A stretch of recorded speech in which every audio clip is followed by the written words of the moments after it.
বীরভূমের লোবা কালীকে প্রতিষ্ঠা করার পর রামেশ্বর দণ্ডী যাচ্ছিলেন আজকের বালিজুড়ি গ্রাম দিয়ে। তিনি রাস্তা দিয়ে যেতে যেতে হঠাৎ দেখতে পান এক জায়গায় এক আলোক রশ্মির বিচ্ছুরণ। তিনি সেইখানে গিয়ে সাধনা শুরু করেন ও ঘুমিয়ে পড়েন। তাকে ঘুমের ঘোরে স্বপ্ন দেন স্বয়ং মা কালী। তিনি বলেন, এইখানে যে শিলাখণ্ডটি দেখা যাচ্ছে সেটি বহুদিন ধরে প্রতিষ্ঠিত হওয়া অবস্থায় পুজো হয়ে আসছে। তাকে যেন তিনি 108 মরার মাথা দিয়ে পুজো করে প্রতিষ্ঠা করে যান ও মৃন্ময়ী রূপ প্রদান করেন। মায়ের আদেশে রামেশ্বর দণ্ডী 108 মরার মাথা দিয়ে প্রতিষ্ঠা করেন মা খেপির বেদী ও তার উপরে খেপি মার মৃন্ময়ী রূপ প্রতিষ্ঠিত হয়। কেটে যায় বেশ কিছু সময়। তারপরে এই গ্রামে পা পড়েন মহাসাধক পুরী বাবার। তিনিও সাধনা করেন ও মায়ের দর্শন পান ও মায়ের আদেশে তিনি খেপিমাকে গ্রাম্য দেবী আখ্যা দিয়ে যান। কেটে যায় বেশ কিছুটা সময়। তারপর এখানে পা পড়ে মা অন্নপূর্ণা। তিনি ছিলেন এক মহান সাধিকা। তিনি খেপি মায়ের সামনে অনেক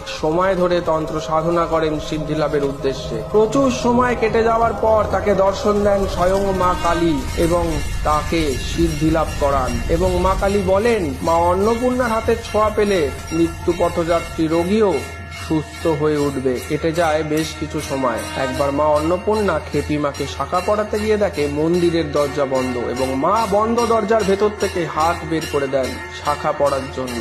জয় খেপি মা।